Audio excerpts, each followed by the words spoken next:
오늘은 좀 특별히 제가 이렇게 인터넷을 검색하다가 발견한 그 예쁜 동요가 하나 있습니다. 그래서 이 예쁜 동요를 여러분들이 한번 들으시고 그리고 말씀을 시작할까 이렇게 생각을 합니다. 예, 우리 김은서 어린이 잠깐 나오시고요. 양복도 맞춰 입고 나비 넥타이 매고 오늘 누가 잘하나. 노래 제목은 5글자 예쁜 말이라는 제목입니다.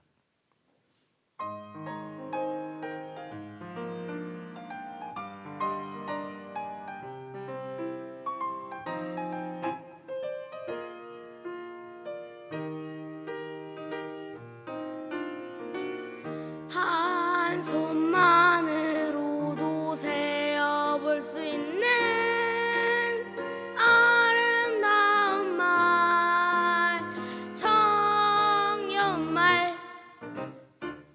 한 손만으로도 세어볼 수 있는 5글자 예쁜 말. 사랑합니다. 고맙습니다. 감사합니다. 안녕하세요. 아름다워요. 노력할게요. 마음의 약속 꼭 지켜볼래요.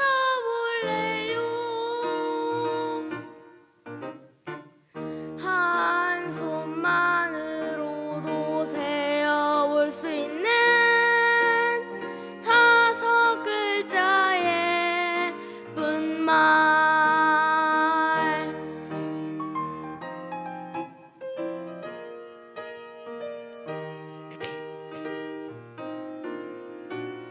한 손만으로도 세어볼 수 있는 아름다운 말, 청년말. 한 손만으로도 세어볼 수 있는 5글자 예쁜 말. 사랑합니다. 고맙습니다. 감사합니다. 안녕하세요. 아름다워요. 노력할게요. 마음의 약속 꼭 지켜볼래요.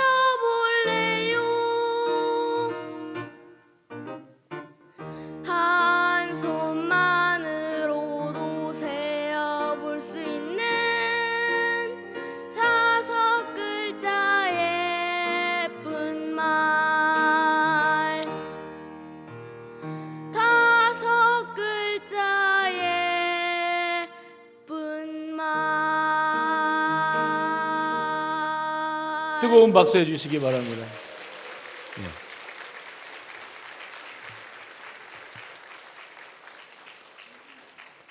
예, 당장 누가 잘하나에 나가도 대상감입니다. 그 5글자 예쁜 말, 손가락이 5개니까 사랑합니다, 고맙습니다, 감사합니다, 안녕하세요, 아름다워요, 노력할. 그 집에서 여러분들 그 남편이 아내에게, 아내가 남편에게 말 좀 예쁘게 하면 안 돼? 웃으시는 분들은 그러고 사시는 거예요? 같은 말이라도 좀 예쁘게 좀 해봐. 당신 말을 왜 그렇게 쐐기처럼 해? 왜 비틀어가면서 해? 왜 빈정거려? 말은 예쁘게 해야 되는데 그 가족 있지 않습니까? 가족, 엄마, 아빠, 내 아내, 내 남편, 내 아이들, 그러면 너무 친밀해요. 너무 가깝고 임의로워요. 그래서 생각 없이 너무 쉽게 말을 툭툭 내뱉는 거예요.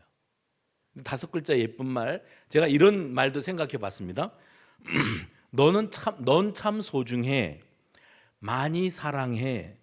행복하세요, 정말 고마워, 잘 지내보자, 다 5글자더라고요. 저는 이 5글자 예쁜 말들 가운데 오늘 추수 감사주일이니까 고맙습니다, 또 감사합니다, 하나님 앞에 먼저 감사하고 또 우리 가족들에게 고맙습니다, 고마워 하고 말할 줄 알고 지금 옆에 계신 분들한테 내 옆에 앉아주셔서 감사합니다. 시작. 예. 늘 그렇게 감사가 넘치는 우리 수성 가족들이 되어주시기를 바랍니다. 왜냐하면 감사는 믿음의 척도라 그랬어요.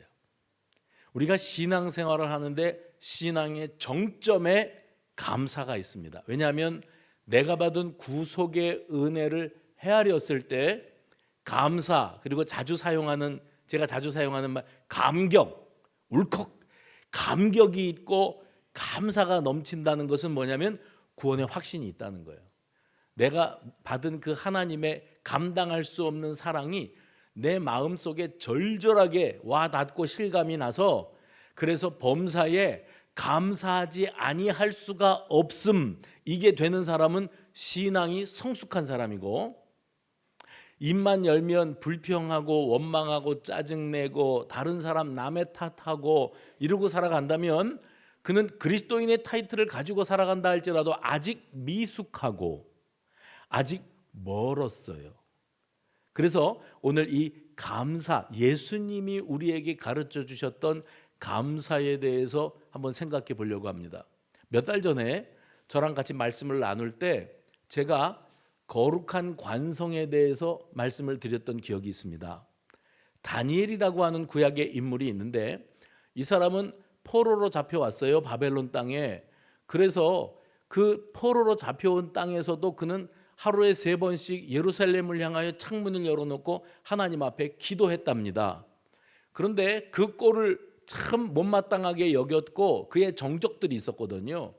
왕을 꼬드겨 가지고 왕의 조서를 쓰게 했어요. 왕이 아닌 다른 어떤 신에게 절하거나 기도하는 자가 있으면 사자굴에 던져놓겠다.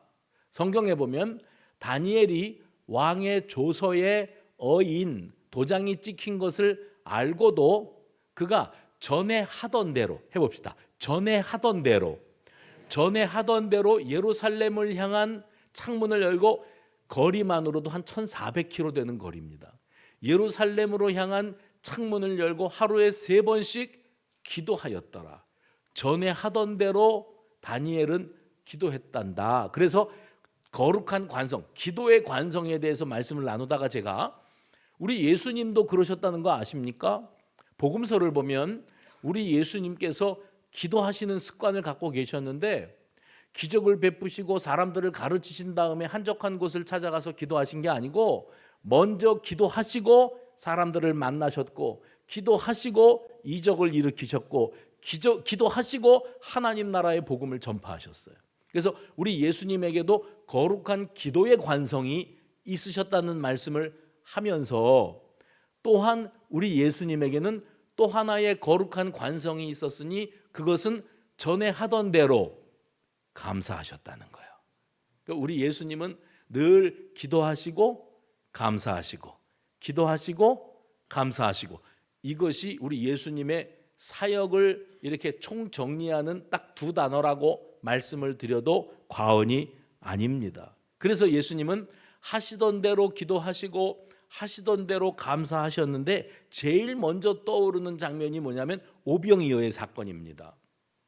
요한복음 6장에 보면 오병이어의 기적이 일어나는데 예수님께서 이 사람들을 앉게 하시고 떡을 받으사 축사하시고 앉아있는 이들에게 나누어 주시고 물고기도 그들이 원하는 대로 주시니라, 이렇게 되어 있거든요.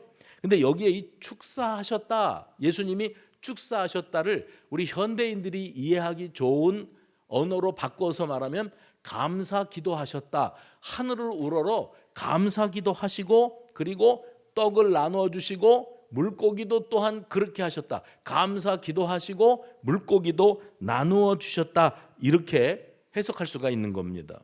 떡과 물고기는 사실 여러분 아시는 것처럼 어떤 어린 아이가 가지고 온 자기의 한 끼니 식사감이었습니다. 그러니 그 물고기가 뭐 팔뚝만한 물고기가 아니고 새끼 손가락만한 물고기였고요. 떡도 큰 떡덩어리가 아니라 아주 작은 떡덩어리 5개가 이 소년의 도시락으로 주어졌던 겁니다. 예수님께서 너희들이 이 사람들에게 먹을 것을 주어라 하고 말씀하셨을 때 제자들이, 특별히 그 제자들 가운데 빌립이라고 하는 제자가 셈이 빨랐답니다. 그래서 얼른 눈대중으로 계산을 한 겁니다. 그래서 그가 뭐라고 말을 했는가 하면 이 사람들을 먹이려면 200데나리온의 떡으로도 부족하겠나이다. 계산이 빨라요. 한 5,000명 되어 보이는 이 사람들을 한 사람 앞에 요만큼씩 입맛만 다시게 먹인다고 할지라도 200데나리온의 돈이 필요합니다. 이 말을 예수님이 들으셨어요. 그 말은 무슨 말인가 하면 예수님, 이 아이가 가지고 있는 것으로 누구 코에 붙입니까? 이거는 있으나 없는 것이나 진배 없습니다. 없는 것인데 이 많은 사람들을 이것으로 먹일 수도 없는 일입니다 하고 예수님이 그 빌립이 하는 계산이 앞선 말을 들으시고도 하나님을 향하여 감사 기도를 올리셨다는 거예요. 이게 무슨 말인가 하면 절대 결핍,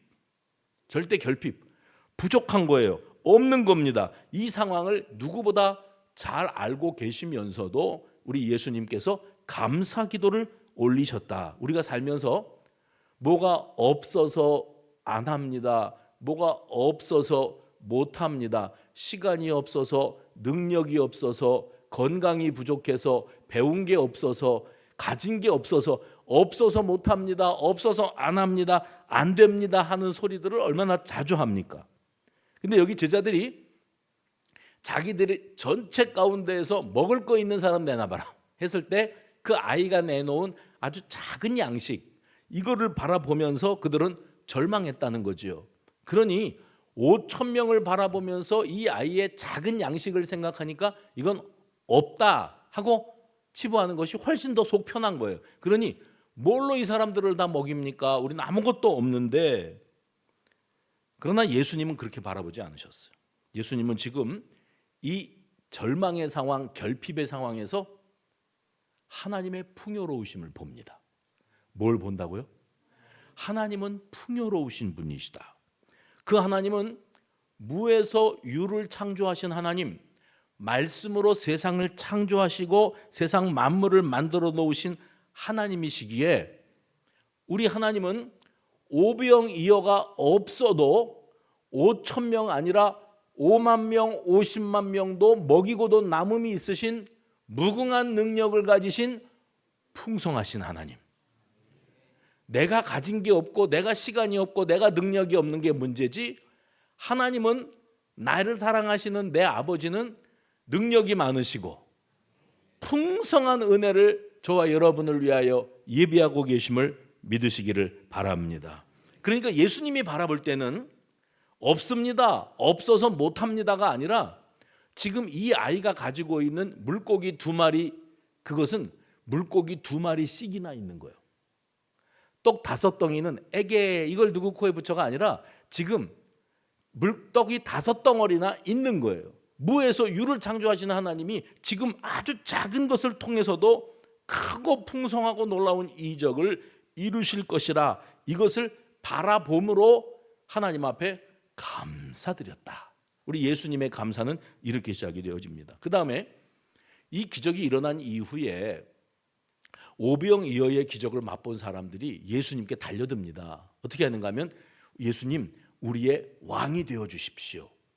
이 사람들이 이 속이 들여다 보이지 않습니까? 예수님을 왕으로 모시면 우리가 지금 살아가면서 아침부터 밤늦게까지 죽어라고 뛰어다니는 이유가 뭐냐면은 먹고 살기 위해서예요. 그러니까 먹을 음식을 확보를 해야 되는데 그를 위해서는 돈이 필요해요. 그러니까 돈을 버느라고 새벽부터 밤늦게까지 죽어라고 뛰어다녔는데 오늘 우리 예수님 덕분에 거저 이 물고기도 받아먹고 떡도 받아먹어 보니 이럴 게 아니라 우리가 예수님을 우리의 왕으로 모시고 살면, 이분을 가까이 하면 이분이 평생 우리가 굶어 죽지는 않게 하시겠다. 먹을 양식은 공급하시겠다 하는 그런 마음이 들어서 예수님을 왕으로 모시려고 그랬어요. 그때 예수님이 그들을 책망하시면서 이렇게 말씀하십니다. 요한복음 6장 26절, 예수께서 대답하여 이르시되 내가 진실로 진실로 너희에게 이르노니 너희가 나를 찾은 것은 표적을 본 까닭이 아니요 먹고 배부른 까닭이로다. 무슨 말씀입니까?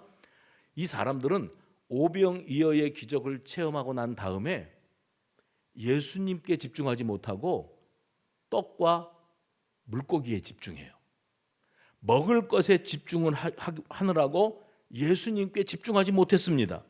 그들이 바라보는 것은 떡을 먹고 배부를 수 있는 길. 그렇다면 예수님은 하나님을 향하여 오병이어를 드시고 감사 기도를 드리셨는데 어떤 의미의 감사를 드리셨던 걸까요? 예수님, 이제 곧 제가 하나님 아버지, 제가 이제 곧 이 떡과 물고기를 가지고 이 5천 명의 사람들을 먹일 터인데 그 놀라운 기적의 역사가 일어날 것을 믿고 감사드립니다 했던 것일까요? 아닙니다. 비록 굶주림과 가난과 부족함과 결핍 상황 가운데 있다 할지라도 잘 들으세요. 하나님이 여전히 내 아버지이심에 감사. 결핍의 상황이지만 그래도 하나님은 내 아버지시다 하는 것에 감사. 또 한 가지는 아버지는 자녀된 나를 결코 버리지 아니하실 것이다. 그래서 감사. 또 한 가지는 비록 내가 보잘것없는 아주 작은 헌신을 드린다고 할지라도 이것을 통하여 풍족한 은혜로 채워주시는 분이 우리 아버지 하나님이시다 하는 그 믿음으로 예수님께서 감사의 고백을 올려드렸다는 거예요. 그래서 예수님의 감사를 통해서 우리가 깨닫게 되는 게 있습니다. 그게 뭐냐면 내가 무언가 간절함이 있고 부족함이 있고 결핍의 상태에 빠져 있다면 바로 그때가 감사로 마음을 돌려야 될 때라는 거예요. 쉽지 않습니다. 왜요? 지금 부족한데, 없어서 못하는데, 결핍인데, 그러면 이때는 우리가 하나님 앞에 기도할 때 하나님을 향하면 오로지 처음부터 끝까지 주시옵소서만 나오는 겁니다. 필요하니까.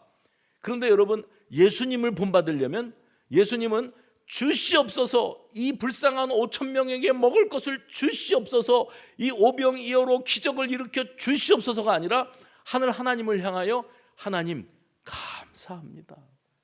지금 현실의 이 상황 속에서도 하나님이 우리의 아버지신 것이 감사하고 아버지는 그 자녀를 버리지 아니하시는 것에 감사하고 작은 것이라고 할지라도 우리 아버지는 무에서 유를 만드신 하나님, 창조주 하나님이시니 우리에게 모든 것들을 넘치도록 채워주실 것을 믿고 감사합니다.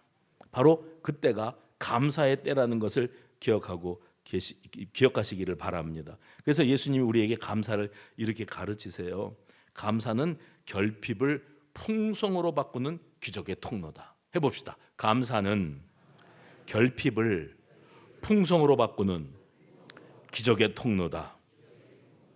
부모님들이 자식을 향한 기대가 커요. 애들이 어렸을 때 보면 이 아이가 머리가 돌아가는 아이인지 날 닮아서 머리가 안 돌아가는 애인지를 알 수 있잖아요. 근데 얘가 머리가 좋아요. 공부를 잘해요. 그래서 이 아이를 뭘로 키우려고 마음 먹는가 하면 요즘에 강남의 젊은 엄마들은 4살, 5살 때부터 의대 입시반을 보낸답니다. 애들을. 세상이 어떻게 돌아가는 건지 모르겠어요. 애들이 막 스트레스를 받는다는 거예요. 그래서 부모들이 가지고 있는 우리 자녀를 향한 비전이 있다면 너는 의사가 되라. 너는 판검사, 변호사가 되라. 이거를 아이들한테 기대한다는 거죠. 왜 그럴 수밖에 없는가 하면 우리 사회에서 그래도 안정된 수입, 그 남달리 부요한 수입을 젊은 시절부터 확보하고 세상에서 존경받고 그리고 높임받고 성공했다 소리 들을 수 있는 직업은 의사 아니면 법조인인 거예요. 근데 제가 요즘에 듣기를 배고픈 의사들이 있다는 소리를 들었어요.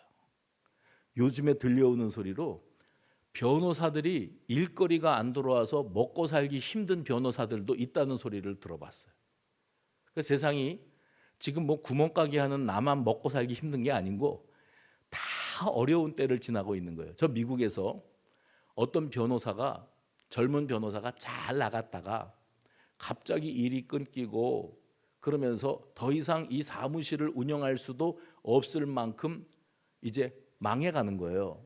그래서 최종 결정을 사무실을 닫기로 했어요. 나는 실패한 변호사다, 이렇게 생각을 하면서 하나님 앞에 간절히 기도를 하는데 이런 음성이 들려왔답니다. 네가 지금 가지고 있는 것들에 대해 감사할 줄 알기 전에는 네가 원하는 것을 얻지 못할 것이다. 다시요, 여러분에게 들려주는 음성으로 들어보세요. 네가 지금 가지고 있는 것들에 감사할 줄 모른다면 네가 원하는 것들을 얻지 못할 것이다. 이 음성을 들으면서 문득 할아버지가 생각났대요. 이 사람이, 할아버지는 손주한테 감사의 편지를 쓰게 하셨어요. 어린 시절부터. 그래서 감사의 편지를 한 장 써다가 할아버지한테 내면 할아버지가 그때마다 1달러씩 주셨대요. 돈이 문제가 아니고 이 할아버지는 손주에게 어떤 상황 속에서라도 감사를 놓치지 않는 사람이 되도록 훈련시키고자 하셨던 것이 분명합니다. 그래서 이 망한 변호사가 어떤 마음을 품었는가 하면, 내가 비록 실패한 변호사로 사무실을 닫고 이제 나가야 되는 입장인데 그동안에 나를 도와줬던 이 이웃들에게 친필로 감사의 글을 써서 전하자, 이런 마음이 들었다는 거예요. 그래서 친필로 감사의 글을 써서 그들에게 전했는데 어떤 사람들이, 대단한 사람들이 아니고요, 어떤 사람인가 하면 내가 출근하기 전에 내 사무실에 와가지고 깨끗이 청소를 해주는 청소하시는 아주머니, 내가 출근할 때마다 이 건물 로비에 서서 깍듯하게 인사해 주셨던 친절한 경비원 아저씨, 그런 이들에게 감사의 편지를 써서 전달을 했습니다. 편지를 쓰면서 먼저 내가 비록 실패한 변호사지만 모든 것이 다 끝났다고 여기지만 아직도 여전히 누군가에게 감사를 표현할 수 있다는 것 사실만으로도 참 놀라웠대요. 그리고 이 별것도 아닌 편지 쪼가리 한 장을 받고 그 청소 아주머니가, 그 경비 아저씨가 얼마나 감격해하고 좋아하는지 그걸 바라보면서 그가 많은 것을 깨닫게 되었노라 하는 글을 읽어본 적이 있습니다. 내가 감사의 시선을 되찾고 보니, 감사의 눈으로, 감사의 마음으로 다시 바라보기 시작하니 그동안 놓치고 살았던 모든 것들이 새삼 감사하구나 하는 것이 들어오기 시작했대요. 비록 이 순간에 여러분들 가운데 결핍이 있거나 뭔가 부족함이 있거나 절실한 것이 있거나 간절한 어떤 상황을 맞닥뜨리고 있는 분들이 여기 계십니까? 지금 이 순간이야말로 정말 다급하다, 하나님 어디서 뭐 하고 계십니까? 빨리 주시옵소서가 아니고, 고쳐주시옵소서가 아니고, 부자 만들어 주옵소서가 아니고, 대학에 붙여주시옵소서가 아니고, 계약이 성사되게 해주시옵소서가 아니고, 지금 이 상황에서 감사합니다, 이 모든 것들에 감사합니다 하게 되어질 때 그 가운데에서 우리 예수님을 본받는 은혜가 있어요. 예수님이 오병이어의 역사를 우리에게 보여주시면서 들려주시고 싶으셨던 메시지가 이겁니다.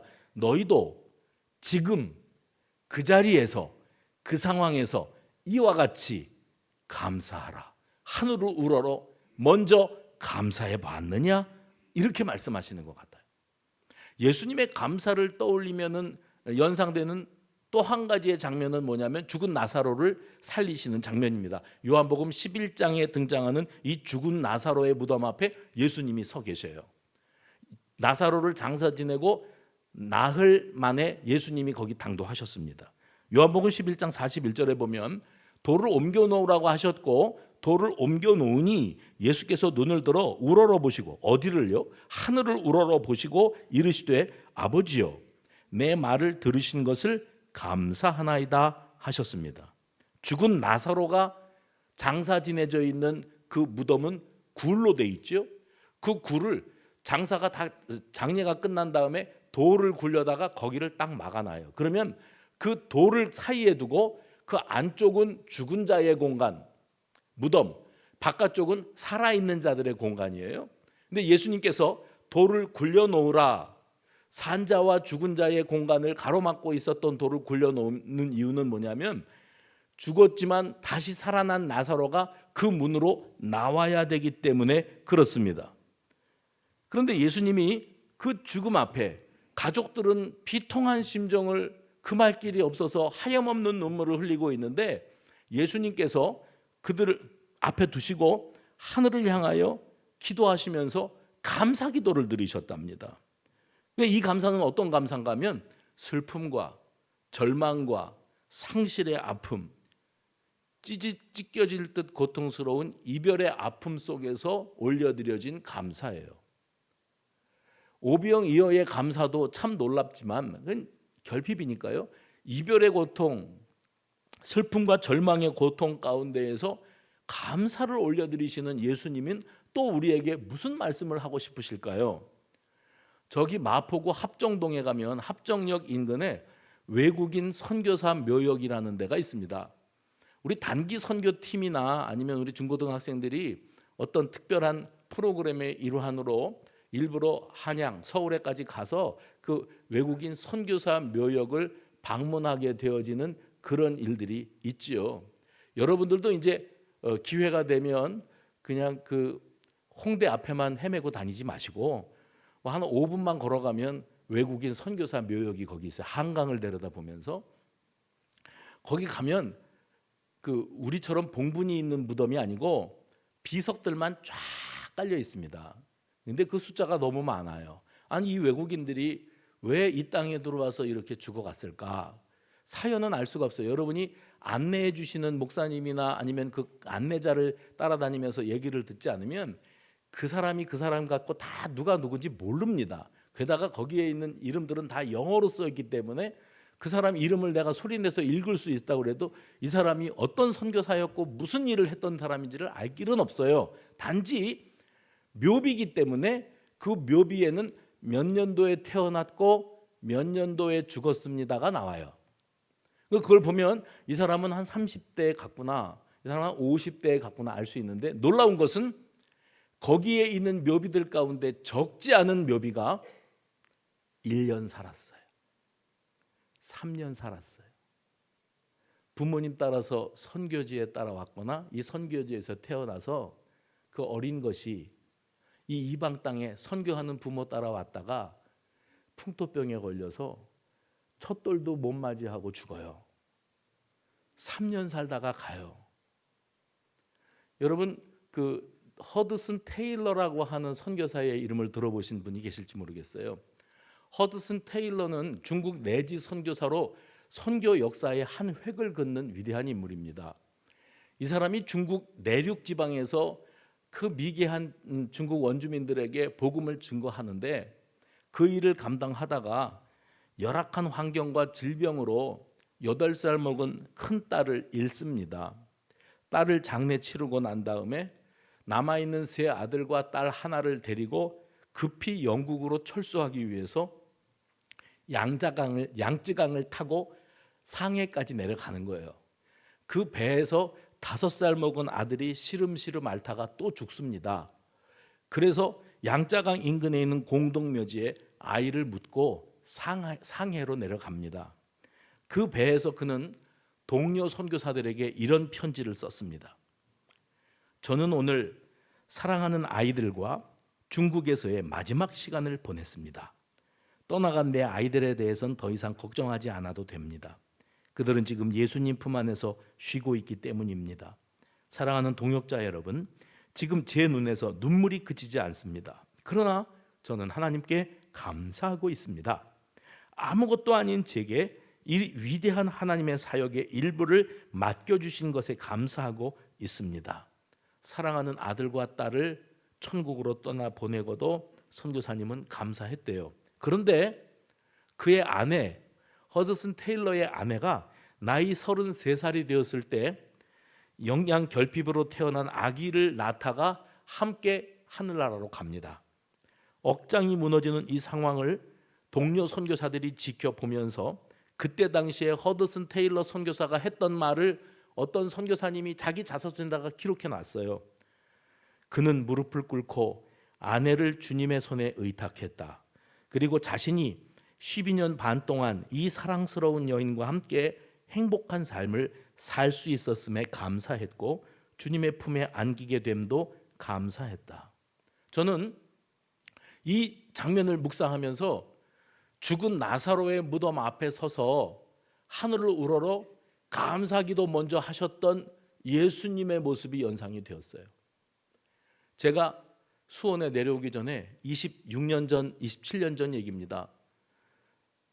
서울에 있는 교회에서 부목사로 생활하면서 청년들을 지도했어요. 그 교회는 청년들도 많이 모여서 청년부가 1청년부부터 6청년부까지 있었어요. 청년부 한 청년부에 작은 사이즈면 100명, 좀 큰 청년부면 150명, 180명이 모이는 그런 청년들이었습니다. 저는 3청년부를 맡는 지도 교역자였어요. 제가 맡은 3청년부는 그 청년들의 나이가 제일 연장자가 70년생, 제일 어린 친구들이 75년생이었습니다. 그들과 함께 청년부 활동을 참 행복하고 재미나게 했던 기억을 제가 가지고 있습니다. 그 가운데 1972년생, 지금으로 치면 53살이 되어버린 제 청년부 때 같이 했던 그 청년이 하나 있어요. 이름은 강대성입니다. 얼굴 한번 보시죠. 착하게 생겼다고요? 진짜 착합니다. 이 친구가 이 육체미 선수예요. 그래서 온 몸이 근육질입니다. 단단합니다. 그리고 실제로 이 대회에 나가서 그래서 메달도 되게 많이 땄던 그런 친구입니다.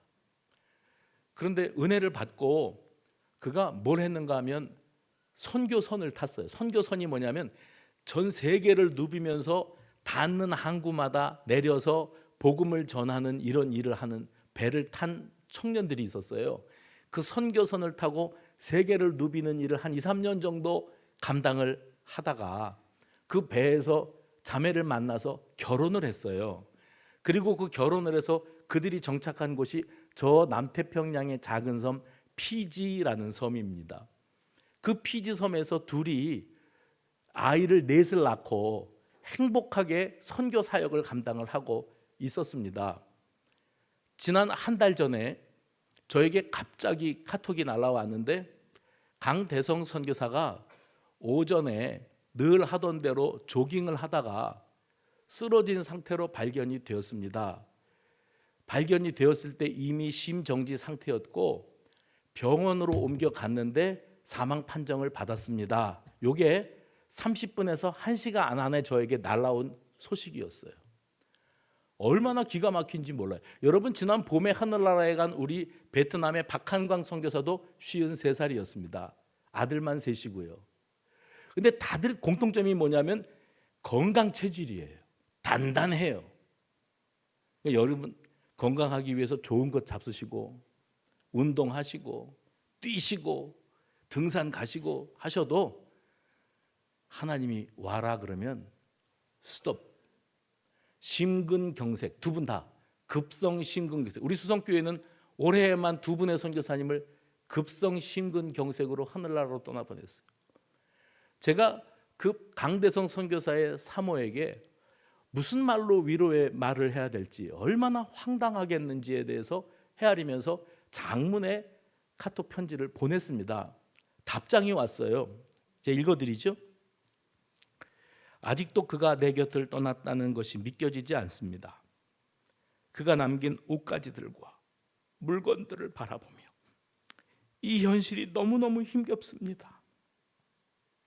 이 슬픔을 받아들이기까지 오랜 시간이 걸리겠지만 이제는 그가 없는 삶을 살아야 하기에 저는 더욱 굳건히 예수님만 바라보며 살아가야 합니다.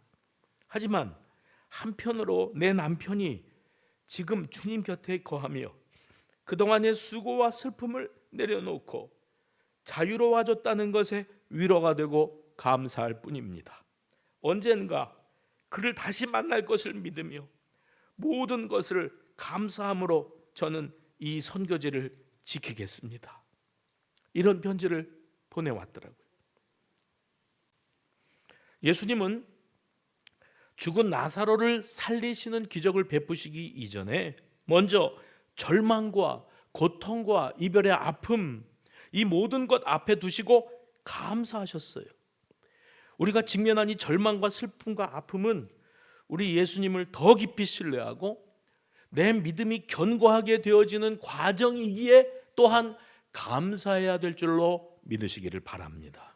하나님이 이런 시련을 통해, 이런 아픔을 통해 내 믿음을 더욱 단단하게 하시는구나.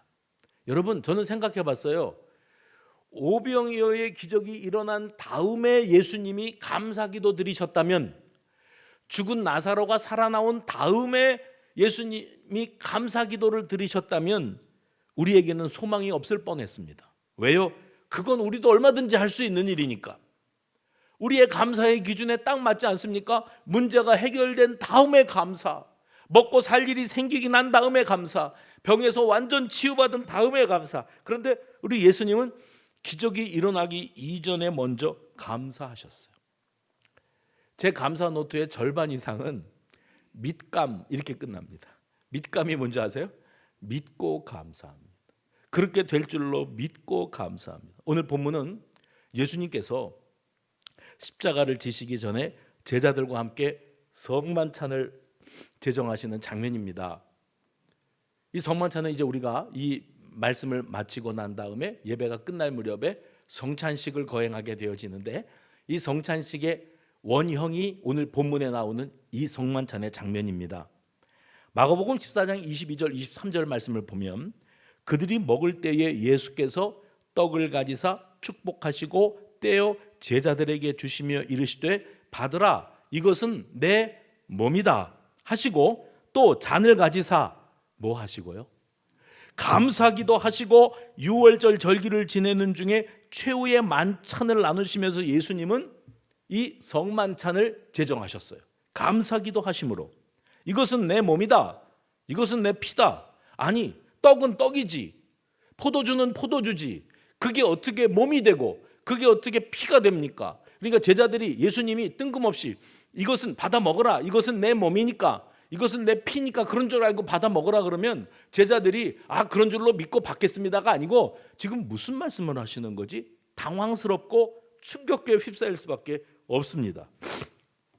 왜냐하면 예수님께서 당신의 그 살을 찢으셔서 그 살을 우리에게 나누시고 당신의 피를 한 방울도 남김없이 다 쏟아내심으로 우리의 죄가 용서받게 되었고, 그리고 우리는 예수님의 부활과 더불어 부활하게 되었다고 말씀하시니 제자들로서는 이게 다 무슨 소린가 하고 당황스러울 수밖에 없습니다. 그런데 예수님은 우리를 위해서 살을 찢으시고 피를 쏟으신다고 표현하시면서 실제로 그 일을 행하시기 전에 감사 기도를 먼저 올리셨어요.